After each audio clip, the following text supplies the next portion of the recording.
ఒక మనిషి నిజంగా మారగలడా? ఒక మంచి పని 5 సంవత్సరాల కోపాన్ని పోగొట్టగలదా? ఈ స్టోరీ విన్న తర్వాత మీరు కూడా ఒక్కసారి ఆలోచిస్తారు. ఢిల్లీలో సౌరభ్ మరియు శిఖా సింగ్ అనే దంపతులు ఉన్నారు. ఒక టైంలో వీళ్ళిద్దరూ ఒకరంటే ఒకరు ప్రాణం కన్నా కొన్ని పరిస్థితులు, గొడవలు, అపార్థాలు వల్ల వాళ్ళ రిలేషన్షిప్ కంప్లీట్గా మారిపోయింది. మ్యాటర్ కోర్ట్ వరకు వెళ్ళింది. 1 కాదు 2 కాదు, ఏకంగా 5 సంవత్సరాలు వీళ్ళిద్దరి లీగల్ బ్యాటిల్లో ఉన్నారు.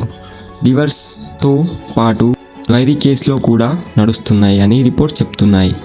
అందరికీ ఒకటే అనిపించింది, ఇంకా ఈ రిలేషన్షిప్ సేవ్ అవ్వడం కష్టం. కానీ లైఫ్ ఎప్పుడు మనం అనుకున్నట్టు ఉండదు కదా. ఒకరోజు శిఖా గారి నాన్నగారికి సడన్గా హార్ట్ అటాక్ వచ్చింది. ఫ్యామిలీ మొత్తం టెన్షన్లో పడిపోయింది. ట్రీట్మెంట్ కోసం డబ్బు అవసరమైంది. ఆ టైంలో ఎవ్వరూ ఎక్స్పెక్ట్ చేయని పని జరిగింది.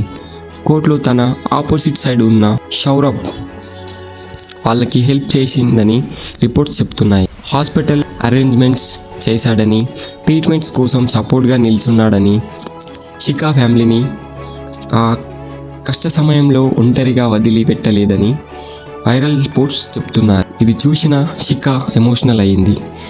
మనం ఫైట్ చేస్తున్న మనిషి ఇలా మన ఫ్యామిలీ కోసం నిలబడ్డం ఎందుకు అనే ఆలోచన తన మైండ్లో వచ్చిందేమో.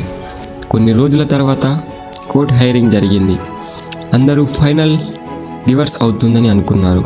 కానీ విట్నెస్ చెప్పిన ప్రకారం శిఖా తన చేతిలో ఉన్న డివర్స్ పేపర్స్ని చించేసింది.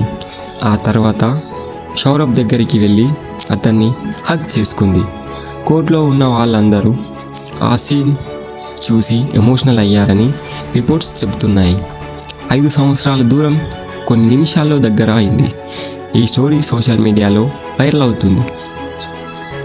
కొంతమంది ఇది నిజంగా ప్రేమ అన్నారు. ఇంకొంతమంది కానీ మరికొంతమంది ప్రతి రిలేషన్షిప్కి సెకండ్ ఛాన్స్ ఇవ్వడం కరెక్ట్ కాదు అని చెప్పారు. మరి మీ ఒపీనియన్ ఏంటి? ఒక మంచి పని విరిగిన బంధాన్ని మళ్ళీ కలపగలదా?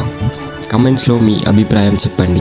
ఈ స్టోరీ వైరల్ సోషల్ మీడియాలో రిపోర్ట్స్ ఆధారంగా తయారు చేయబడింది. ఆఫీషియల్ రికార్డ్స్ ద్వారా అని వివరాలు ఇండిపెండెంట్గా కన్ఫర్మ్ కాలేదు. Thank you.